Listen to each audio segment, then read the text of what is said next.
Os podres de pobre.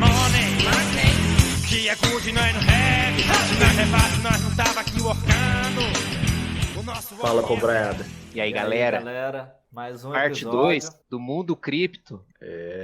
E agora com a sardinhada histórica, lá para idos do começo, né? Quando eu parei de fazer trade de fundo de 2009. investimento. Não, 2009 era bem começo. Esse aí foi em 2011, 2012, quando eu concluí que o negócio era fazer buy and hold e alocação de ativos. Eu estava lá estudando várias ações que tinha na bolsa, né? E eu me deparei com várias que eu fiquei na dúvida, assim, nossa, será?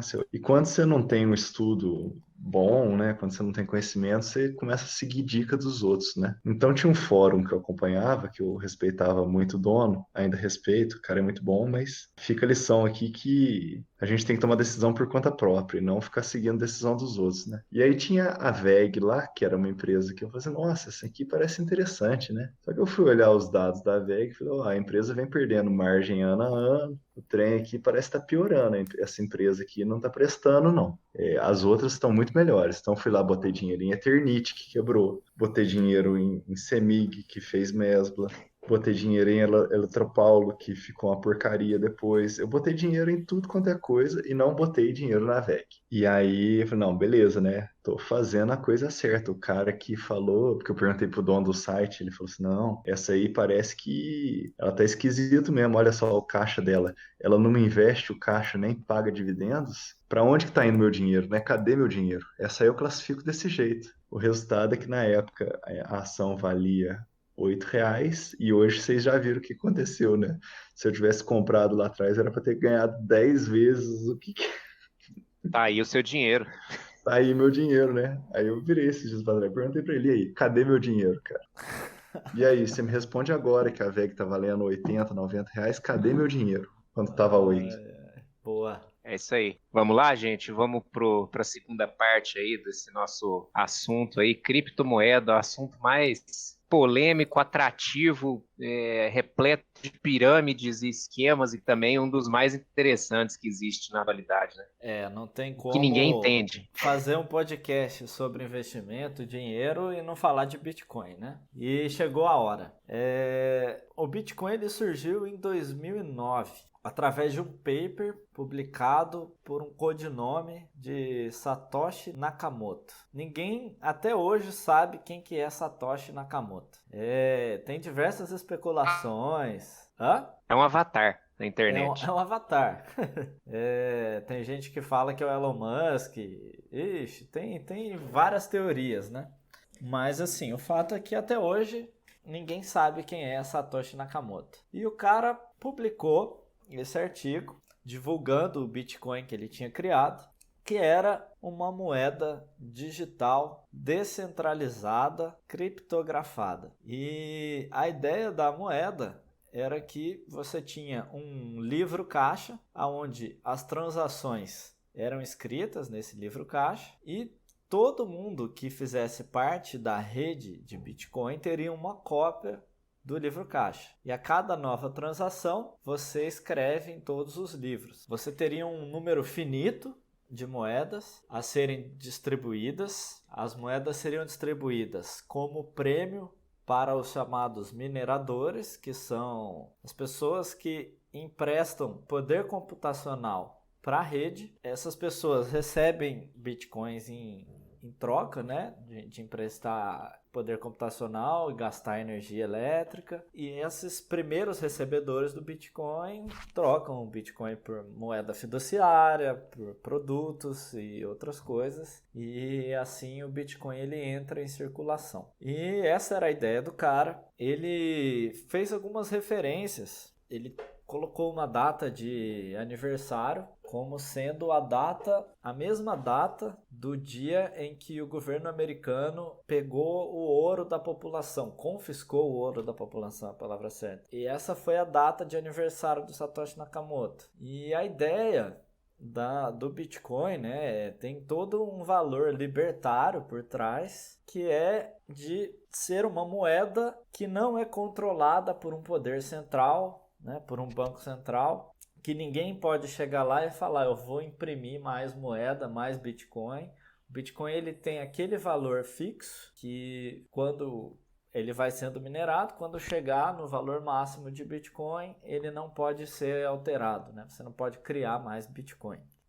Posso tirar minha primeira dúvida? Pode, claro. Por que que a pessoa vai continuar fornecendo o servidor se ela não vai receber mais Bitcoin por fornecer o servidor? Ele vai começar a receber pagamento? Eu digo isso para os mineradores. Ele recebe o pagamento do custo de transação, né? E essa é uma crítica que existe em relação ao Bitcoin, que é uma dúvida, assim. Será que vai ser sustentável isso no futuro? Quando chegar nesse ponto, será que o custo de transação não vai ficar muito alto? Será que vai valer a pena transacionar em Bitcoin? É uma dúvida, né? Mas a ideia é que os mineradores sejam remunerados com custo de transação. E pelo visto, é uma das características do dinheiro que a gente viu lá, que é a principal característica, eu imagino, é a crença. Muitas pessoas compraram essa ideia dele, né? Isso com certeza. E isso fez com que a moeda tornasse viável, ao contrário de várias outras, né? A história dele foi muito bem contada para muita gente acreditar naquilo, né? E assim, no começo, a primeira transação que foi feita com Bitcoin foi uma pizza. Eu não lembro exatamente o valor. Eu lembro que foram alguns Bitcoins. Acho que foram. E assim, foi a primeira transação, né? Foi algo extremamente inovador e tal. E ainda muito obscuro, né? Era algo que estava circulando mais nos meios da internet ali, do 4chan. Era a galera mais geek, o pessoal mais da computação. E esse pessoal mais libertário também, engajado, né? E aí veio muito a conversa de que o Bitcoin era uma moeda do crime, né? Porque tinha o lance do anonimato, ninguém saber quem que vendeu para quem e tal. Mas, na verdade, existe uma rastreabilidade, né, nas negociações de Bitcoin. Mas, de fato, é possível fazer de forma anônima. E tinha o Silk Road, que era um site de venda de drogas na Deep Web, que usava muito Bitcoin, né? Então, assim, ele era a moeda do crime de fato, né? Então, assim, tinha o boato que era a moeda do crime, porque era mesmo, né? Não, é que o crime que Se aproveitou da criação, exatamente. Porque você não tinha mecanismos legais de controle daquilo. Então, o crime se aproveitou. Ele conseguia fazer a transação naquela moeda, ele fazia, né? Ainda faz. Né? E bem, só que com esse paper, o que foi criado, né? Além do Bitcoin, foi criada a tecnologia capaz de fazer o Bitcoin, que é o blockchain, que é justamente esse livro caixa, né, que a gente traduziu aqui, que permitiu a criação de outras moedas como a Litecoin, a Dogecoin e a Ethereum e N outras moedas que existem hoje no mundo cripto. Né? O Bitcoin foi a primeira, foi a grande inovação e está amadurecendo. Né? É uma coisa muito nova, gente. É um negócio de 2009. É um negócio que ainda está evoluindo. Esse mundo é um mundo novo. E como tudo que é muito novo está sujeito a problemas, a erros, está sujeito a golpes, como foi comentado, e a aproveitadores, ao uso de forma errada, e é um mundo bastante efervescente e fervilhante, né? Tem muita coisa acontecendo no mundo cripto, a gente já teve IPO de corretora, e a coisa está evoluindo num ritmo muito, muito rápido. E a gente vai falar aí de alguns tópicos que são os tópicos do momento, como DeFi e NFT também. Voltando para a questão do credo, a gente estava falando da crença, né, do que o Bitcoin vale o tanto que as pessoas acreditam nele, né, sendo uma moeda.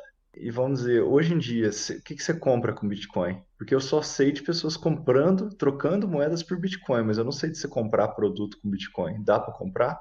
Então, tem alguma empresa que vende? Sim, existem algumas empresas que aderiram ao Bitcoin, embora isso não esteja regulamentado, né? Porque você não vai numa padaria e fala assim, ó, me vê 2 pães aqui e toma 0,0000 bitcoins aqui pelos pães, né? Então, mas você passa um Pix. Não no Brasil. Na verdade, existem diversos movimentos, assim, você tem estabelecimentos que aceitam Bitcoin. No Brasil, Acho que esse movimento não pegou, mas é um movimento que aconteceu lá fora, né? Em outros países. E o Bitcoin, ele acaba virando uma reserva de valor em países cujo Banco Central esteja fazendo cagadas, vamos dizer assim. Isso é inflacionário. Então, por exemplo, Venezuela, Argentina. Para uma população que tenha acesso a conhecimento, né, digital. Claro, com sim, certeza. não tem como usar Bitcoin se não for incluído digitalmente. Eu vou ser muito sincero, eu não sei como é que faz. Você pode fazer dos meios mais tradicionais, né? Você pode entrar numa corretora, que surgiram várias corretoras de criptomoeda, e aí você faz um depósito da sua moeda fiduciária, e aí você troca sua moeda fiduciária por Bitcoin usando o sistema da corretora, né? Então tem alguém que tem Bitcoin e quer receber moeda fiduciária, você quer trocar a sua moeda pelo Bitcoin e faz a negociação. Só que o método mais antigo, né, antes de surgirem as corretoras, tinha os mineradores que tinham os Bitcoins e eles disponibilizavam para quem tivesse interesse. Então era uma troca voluntária, a pessoa fazia o depósito em dinheiro para o dono do Bitcoin e o dono do Bitcoin fazia a transferência da moeda dele para a pessoa através das carteiras de Bitcoin. Complementando a resposta aí, né? Você tem uma forma muito simples de ter Bitcoin hoje, que é por meio de corretoras, por meio das quais você pode ter dólar, qualquer outra moeda, você simplesmente faz o depósito lá e é como se você fizesse uma troca na corretora lá da sua moeda por um outro ativo, né? Exato. Como se você estivesse comprando uma ação, um fundo, qualquer outra coisa, você compra o Bitcoin, compra o dólar ou qualquer outra coisa, o ouro, né, o equivalente em ouro. As corretoras estão aí para isso. Agora tem a forma crua de você ter o Bitcoin, que aí seria por meio dessas carteiras virtuais de Bitcoin. Você tem que ter programas específicos, você vai ter código e você pode guarda esse código você e é esse código que vai te permitir fazer a transação, né? Eu também não tenho tanto detalhe, mas foi o que eu já ouvi dizer aí. E o que é a Cold Wallet? Então, a wallet é uma carteira, né? É onde você guarda a sua criptomoeda. A cold wallet nada mais é do que qualquer dispositivo aí eletrônico que você pode desconectar da internet. Então você transfere o seu Bitcoin para essa carteira, né?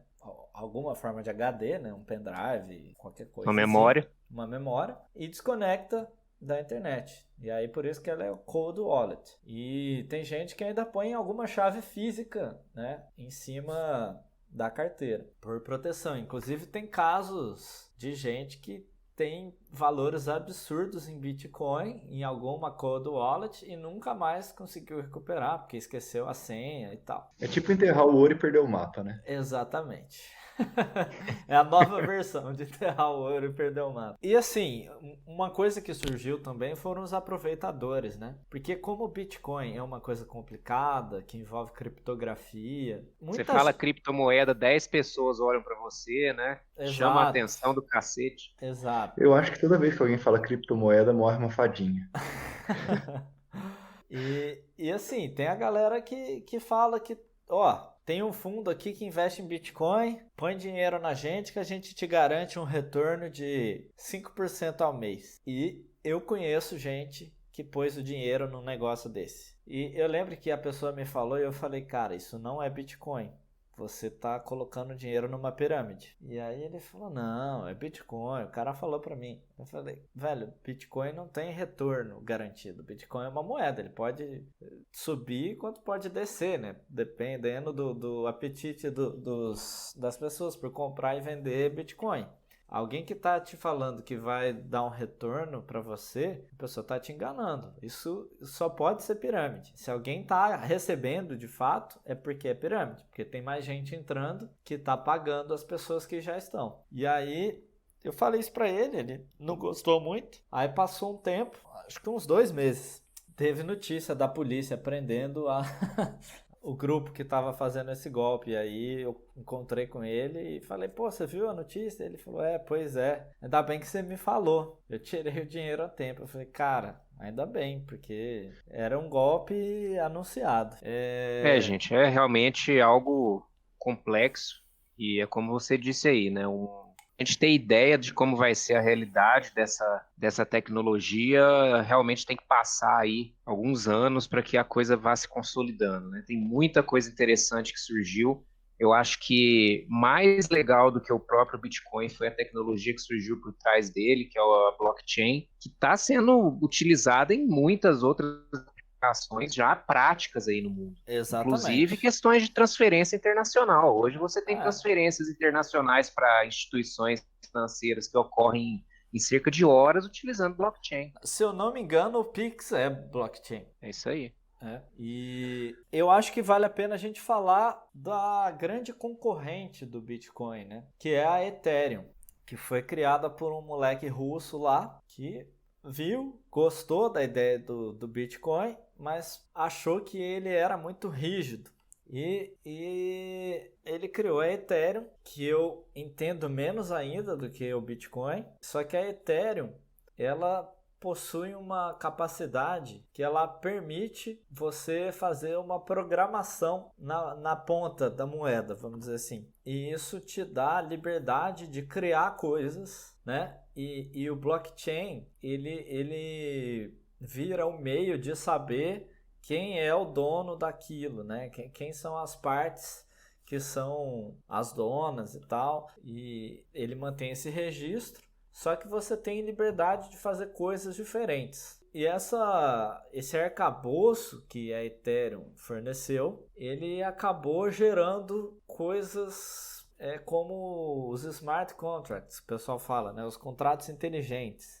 Então, você tem as cláusulas pré-definidas daquele contrato e o contrato ele se cumpre sozinho. Quando chegar naqueles pré-requisitos lá, ele vai ser consumido e realiza o final do contrato, né? Então, a Ethereum ela veio revolucionar esse mundo já revolucionário das criptomoedas. E a partir da Ethereum surgiram diversas outras coisas que a gente pode citar aí, que é o DeFi, que é a Decentralized Finance, e os NFTs, que são os Non-Fungible Tokens. Como a gente já começou a falar de bolha, acho que vale a pena falar primeiro do NFT, porque para mim, na minha impressão, NFT é pura bolha. Um amigo meu comentou que NFT é um lugar que as pessoas que ficaram ricas com Bitcoin, sem saber por que ficaram tão ricas, gastam dinheiro à toa. Pode ser, faz sentido. O NFT, ele é uma forma de você marcar algum arquivo digital como sendo único. Só que ele ainda tem alguns problemas, né? Mas ele tá bombando, tá bombando. Então, eu acho que é bolha justamente porque tem um tipo de NFT que ficou muito famoso, que são os CryptoPunks. Se vocês não viram, procura sobre isso no Google, por favor. Os CryptoPunks são pequenos desenhos de punks que é daquele desenho pixelado, sabe? Meio quadradinho assim. E aí tem os CryptoPunks mais raros, os mais comuns e tal. Coleciona tipo álbum de figurinha, assim? Criados em número finito, exato. Você coleciona tipo álbum de figurinhas, só que eles chegaram a ser negociados na casa dos milhões de dólares cada CryptoPunk. Então, Você entende que a NFT é como se fosse uma patente digital, assim? Falando que aquilo ali é um bem único? é uma forma de enxergar. Acho que pode ser entendido assim. Mas quem que cria essa certidão de exclusividade, falando que aquilo ali só existe ali e que ninguém vai poder reproduzir aquilo? Isso que eu não entendi. Então, esse aqui é o problema, né? Na verdade, a NFT, ela te dá esse acesso, só você pode acessar o arquivo. Só que o arquivo ele está em algum lugar e alguém de fato pode copiar esse arquivo, né? Tipo, Então tem um servidor ali que é, está guardado esses arquivos ali. então. Ele ainda tem. Eu não entendo completamente, mas eu sei que ele tem essa vulnerabilidade aí. Então, você cria, associa uma chave e vende a chave, né? A pessoa que compra, ela compra a chave, que tem o acesso àquele arquivo. E essa chave, sim, é uma chave única. Mas é muita doideira você pagar milhões num arquivo digital de um punk pixelado, né? Isso pra mim é muita doideira. Só que o movimento ele tá crescendo muito, os artistas adoraram, tem diversos artistas fazendo arte única, né? Arte Com certeza. digital. Eu adoraria também vender um punk pixelado por milhões. Eu vi uma notícia de uma empresa que tá fazendo parceria com times de basquete, time de futebol, para criar os NFTs de momentos únicos numa partida e aí cria lá, sei lá, 5, 10 e vende para os fãs. Isso vai virar febre mais do que é, só que em alguns casos isso é bolha, né? Tipo o CryptoPunk, cara, não tem como você sustentar um punkzinho pixelado por milhões de dólares. Ou tem, né? Eu não sei até onde vai a idiotice Ou bolha humana. ou lavagem de dinheiro, né? Não, eu acho que é tipo o caso da tulipa da Holanda, entendeu? É uma idiotice mesmo. É uma idiotice que, se você for idiota no começo, você ganha dinheiro. Eu acho curioso ter falado da tulipa, porque eu não consigo pensar em Bitcoin sem enxergar uma tulipa digital. Então, é aí que tá. O Bitcoin não é uma bolha, né? O preço dele pode ser. Mas o Bitcoin em si, eu acho que a gente pode chamar de moeda de fato.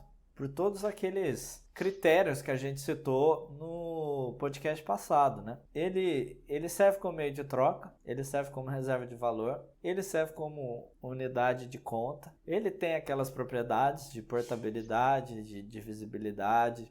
Eu posso questionar algumas coisas agora que você está falando? Pode, É que você claro. falou que ele serve como meio de troca. Pelo que a gente conversou, parece que ele serve mais como uma reserva de valor do que como meio de troca. Não, ele é mais Porque, usado hoje como reserva de valor do que meio de troca, mas ele é usado como meio de troca. certo, e você não pensa que se ele chegar nesse ponto, que ele começar a ser usado como meio de troca, os bancos centrais não vão regular isso aí de alguma forma? Porque como que um banco central de um país vai aceitar uma forma de pagamento alternativa à moeda que ele já gerencia naquele país? Essa é uma pergunta bem importante. É um grande ponto de interrogação que existe. A China já vem fazendo uma certa pressão, né? Meio que dando a entender que a China deve proibir o Bitcoin, embora ela seja o grande minerador de Bitcoin, né, do mundo. Mas, por exemplo, a Turquia proibiu o Bitcoin. E isso é um sinal de que o Banco Central estava fazendo cagada, a moeda turca estava perdendo valor e as pessoas estavam passando a usar Bitcoin. E você estava falando que além das NFTs tem alguma outra tecnologia que foi desenvolvida a partir das blockchain? O que que é a outra tecnologia? Não, eu vou falar. Então, como a gente já citou aqui, o Bitcoin é essa ideia de descentralização da moeda. Então, você não tem lá aquele ente central criando a moeda. O DeFi é a descentralização dos produtos financeiros. Então você tem um banco descentralizado. Então você tem a ponta tomadora e a ponta que empresta completamente sem passar por um intermediário. Você faz um empréstimo diretamente pro tomador. Você tem uma empresa que chama Uniswap. Essa empresa é tipo uma corretora. Então você entra lá e você faz as trocas. Você pode trocar qualquer coisa, né, de moeda, criptomoeda, por qualquer outra coisa que esteja disponível lá. E ela cresceu muito porque ela criou, digamos que as ações da Uniswap são um produto cripto descentralizado. Então, eles distribuíram essas ações para as pessoas que fizeram transações lá na Uniswap e se você foi uma dessas pessoas, você recebeu lá uma quantidade de ações Uniswap. E essas ações te dão o direito de participar na governança da Uniswap e de receber os frutos dos lucros da Uniswap. Então, meio que você tem uma governança descentralizada da empresa. E esses conceitos, eles estão crescendo de forma espantosa e é muito novo, eu preciso estudar mais, eu não tenho o domínio completo disso, mas as grandes são baseadas no Ethereum, mas existem concorrentes para o Ethereum, né? Eu não sei muito bem, mas eu sei que existem, né? E esse é um negócio que está vindo para revolucionar. O Maurílio, eu acho que a grande palavra aí, né, dessa tecnologia das criptomoedas, o que a gente pode dizer em uma palavra para toda essa família aí de produtos, né, seja Ethereum, Bitcoin, descentralização. Eu acho muito interessante você ter aí, são tudo coisas que a gente já entende, né, como contratos, moedas, ações, né, você deu aí a definição de uma ação, né, que é ter uma ação. Mas é aquela coisa que você falou, sem intermediário, é sem ter um banco escriturador, é sem ter uma corretora intermediando o negócio, sem ter uma bolsa de valores, ou seja, a coisa é da pessoa para outra pessoa, não é isso? Exato. Então esse eu acho que é a grande propaganda aí da criptomoeda, é essa questão de dar o poder e a autonomia para as pessoas e retirar totalmente os intermediários aí do meio, o que com certeza vai ferir muitos interesses, né? Vai ferir muita gente. É um negócio bem anárquico quando você pensa assim, né? Não tem Estado intervindo, não tem nenhum ente privado que domina o negócio. Como eu falei, é um negócio libertário, né? Os libertários adoram isso, de não ter o Estado lá colocando a mão. Então, assim, eles, né, Maurílio? Os libertários. Sim, os libertários. E os donos da coisa também, né? E assim, como você falou, eu acho que a tendência dos estados vai ser tentar se apropriar disso de alguma forma, né? Essa é a história dos estados. Os estados, eles se apropriam das coisas. E eu acho que um dia vai ter esse movimento. Mas vocês acham que, agora já indo para um lado bem especulativo, vocês acham que em algum momento vai ter uma tendência a ter uma moeda só que domine o cenário? Não. Porque quando você tem uma pulverização de moedas assim, eu sinto que perde força, né? Ao mesmo tempo que você fala assim, não, beleza, é libertário, tá surgindo coisa nova o tempo todo, porque aí um cara vai ter o Dogecoin, o outro vai ter o Bitcoin, o outro vai ter o Ethereum. E como que essas moedas vão conversar entre si em termos de valor, a não ser por oferta e demanda, sabe? Mas é isso aí. Eu acho que a tendência é ter cada vez mais. O Facebook estava querendo fazer a dele. E imagina quando essas grandes corporações passarem a ter as suas próprias moedas. Eu acho que assim, está muito aberto ainda. É muito difícil ver um destino, ter a grande moeda vencedora. A gente tem moedas paralelas circulando, né? Milha aérea. Milha aérea é uma moeda paralela. Vamos dizer assim, o sentido do mundo cripto não é o sentido de consolidação, é um sentido realmente de difusão. Exato. Você vai ter cada vez mais moedas, ao invés de você ter uma grande vencedora que domine tudo. Não. Hoje você tem a moeda do Uber, que é lógico, eventualmente vai parar lá no seu cartão de crédito, mas é uma moeda ali que você simplesmente pede uma viagem no aplicativo. É lógico que você tem essa correlação no final, né? Mas essa correlação vai existir sempre, né? Sim, mas sim. você pode ter a moeda da empresa, que vai ser a ação dela. Mesmo o cashback te dá o cashback que hoje todas as empresas aqui no Brasil estão criando seu próprio cashback, né? Ele acaba sendo uma moeda, né, teórica ali, que justamente. Você tem um crédito ali que você pode ou resgatar ou você pode usar em outras compras, né? E você sempre vai fazer uma troca. Então, essa troca entre moedas vai ser cada vez mais dinâmica também. E as futuras gerações, elas vão crescer usando moeda digital, né? Porque joguinho, você sempre tá ali, tem a moeda do joguinho e tal. E eu imagino que a tendência é desses jogos mais adultos, você ter a porta de saída também, né? Você não só poder comprar a moeda do jogo, mas você poder vender a moeda do jogo. Eu acho que isso vai ser tendência, né? Eu posso vender um item para outra pessoa por uma moeda fiduciária, né? Talvez. Já existe muito. Mas assim, a tendência é ter mais, não é ter menos, não. E eu acho que o DeFi, ele tem essa componente anárquica forte que pode revolucionar o mundo mesmo. É um Cara, negócio pensa bem, muito provavelmente louco. 70% do mundo hoje é formado por intermediários, cara. Pois é. Sabe, muita coisa é intermediada, precisa ser, né? A gente não tá falando que o intermediário é um vilão, mas a grande revolução disso aí é a ideia de tirar o intermediário, né? Isso é praticamente impensável no mundo de hoje. E eu acho que por hoje tá bom, né? Falamos bastante já. A gente cobriu desde o início da história do dinheiro até a excitante história da moeda digital no mundo atual. E acho que é isso, né, pessoal? É isso aí, É falou, isso aí. cobrar.